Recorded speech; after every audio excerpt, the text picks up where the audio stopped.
ಕರಾವಳಿ ಭಾಗದಲ್ಲಿ ಇತ್ತೀಚೆಗೆ ಬಿಸಿಲು ಹೆಚ್ಚಾಗಿದೆ. ಈ ಒಂದು ಬಿಸಿಲು ಸಾಮಾನ್ಯವಾದಂತಹ ಬಿಸಿಲಲ್ಲ, ಇದು ಎಲ್ ನಿನೋ ಪರಿಣಾಮವಾಗಿದೆ. ಪೆಸಿಫಿಕ್ ಮಹಾಸಾಗರದ ನೀರು ಹೆಚ್ಚು ಬಿಸಿ ಆಗಿರುವುದರಿಂದ ಗಾಳಿ ನಮ್ಮ ಮೇಲೆ ಡೈರೆಕ್ಟ್ ಆಗಿ ಬೀಳ್ತಾ ಇದೆ. ಈ ಒಂದು ಬಿಸಿಲು ತುಂಬಾ ಅಪಾಯಕಾರಿ. ಇದರಿಂದ ಹೀಟ್ ಸ್ಟ್ರೋಕ್ ಆಗಿ ಆರೋಗ್ಯವಂತರು ಕೂಡ ಸಾಯುವ ಸಾಧ್ಯತೆ ಇದೆ. ಆದ್ದರಿಂದಲೇ ಈಗಲೇ ಈ ಒಂದು ಕ್ರಮವನ್ನು ಪಾಲಿಸಿ. ಬಾಯಾರಿಕೆಗೆ ಕಾಯಬೇಡಿ. ಪ್ರತಿ ಗಂಟೆಗೂ ಕೂಡ ನೀರು ಕುಡಿಯಿರಿ. ಮಕ್ಕಳು ಮತ್ತು ವೃದ್ಧರು ನೀರು ಕುಡಿಯುತ್ತಿದ್ದಾರೆ ಅಂತ ಹೇಳಿ ನೋಡಿಕೊಳ್ಳಿ. ಬೆಳಗ್ಗೆ 11ರಿಂದ ಮಧ್ಯಾಹ್ನ 3 ಈ ಒಂದು ಸಮಯ ತುಂಬಾ ಅಪಾಯಕಾರಿ. ಸಾಧ್ಯವಾದಷ್ಟು ಮನೆಯೊಳಗೇನೆ ಇರಿ.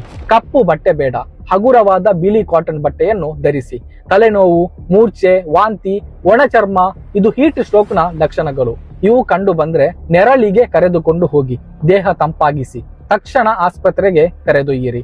ಪ್ರಾಣಿಗಳನ್ನು ಕೂಡ ಮರಿಬೇಡಿ. ಹೊರಗೆ ನೀರು ಇಡಿ, ನೆರಳು ವ್ಯವಸ್ಥೆಯನ್ನು ಮಾಡಿ.